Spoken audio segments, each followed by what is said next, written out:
Panic-a-thon for pro boxing fans. Delighted to be joined in Manchester by Hall of Fame promoter Frank Warren. Frank, Derek Chisora, he said up there, he said some good nights in Manchester, both in and out of the ring. How are you excited for February 8th against Audra Wallen? I think it's going to be a good night in the ring. I hope it's going to be a good night for him, but one thing it will be is a good night for the fans. It's a good fight. It's a competitive fight between the two of them. Styles make fights, and the styles of these two guys, it will be. I think it'll be another Derek Chisora war, because that's how Derek is. He won't want to take a backward step, and Otto fancies the job. So you're going to get a very explosive fight, no doubt about that, and a fabulous undercard.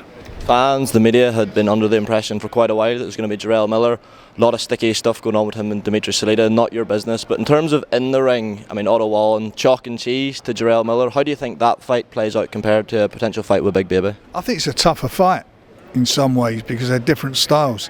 So we'll see. But, it's his 49th fight here. His last fight in the UK. He can't afford to slip up. He wants to get to 50. To get to 50, you've got to win the 49th. So that's what it's all about for him. Derek touched on up there how people have called for him to retire after loads of fights. Including me. Do you notice a difference in him after that win against Joe Joyce? It's a fight he was a big underdog in. Some people think it's the best win of his career. Do you notice a new lease of life in him since that win? Yeah, well, look, it was a tough fight. It was a great fight. It's one of the fights of the year. It was a fabulous heavyweight fight. He's got a bit between his teeth, and he's got his ambition is to get to 50 fights. So that's what it is. He's licensed by the board. He passes all the medicals, so that's the position he's in. And whilst he's doing all that, and it's his choice to fight, that's great. And if he wants to get to 50, as I say, he's got to win this fight. And if he does, we'll make sure the 50th is a big one. It's the last dance brackets in the UK. Where's the actual last dance going to be? He's called for a long time for a fight in Africa. I'm sure he wouldn't mind a fight in Riyadh. What can you tell us? Let's get this one out of the way first of all. You got to get there. He's got to win this, and that's all he needs to focus on. Talk to you a bit about Tyson Fury, that December 21st rematch creeping ever closer. Have you noticed any change in Tyson? It's the first time he's going into a fight with a man who's beat him, first loss of his career. Do you notice any difference in his hunger, anything like that? No, his hunger's there, but he generally thought he won the fight. It was a split decision.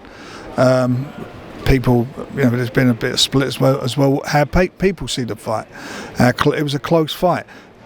He wants his belts back, and I think it's not even about the belts. He wants to win over Usyk. That's where he's at, and that's what he's focusing on, and that's what he's training for. There's a lot of people speculating over whether Tyson will adopt a different approach. People speculating he maybe looks a bit heavier. Just want to read some comments from Duke McKenzie on Talksport yesterday. He said, Fury doesn't live, eat, walk, talk or the sport like you're supposed to. He puts on a lot between weights, between fights and blows up. Then he's got to get rid of all that weight again. They're trying to tell us that Fury's going to be bigger and better. He's going to be slower, more predictable, easier to hit and hit sooner. Is there any concerns if Fury does come in heavier that could play out the way Duke suggests? I don't know. What he's saying, Duke, is wrong. He doesn't. He lives in the gym. That's part of he's bipolar. So what he does, he goes to the gym every day. That's what he does. You always see him. He's always posting from the gym. To say he doesn't train every day and don't look after himself is a nonsense. That may have been the case 6-7 years ago. That's not been for the last 6-7 years. That's what's kept him going, being in the gym. So that's a nonsense. If he comes in a little bit heavy, he's a big guy. He carried a weight, but we'll see what he weighs on the day.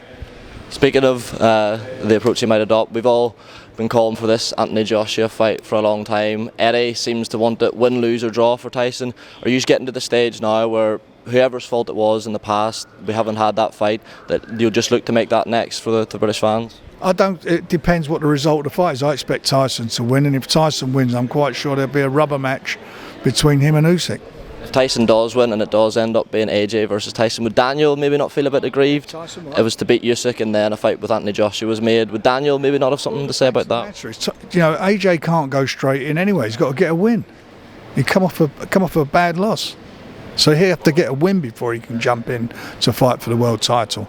And there will, the call will be, unless they retire, will be for a rubber match. I'm sure of that. Last one, I've watched enough interviews of you to know what I'm going to get here, but February 22nd, anything you can tell us? A lot of your fighters rumoured to be on. I can tell you it's going to be on February the 22nd. Cheers, Frank.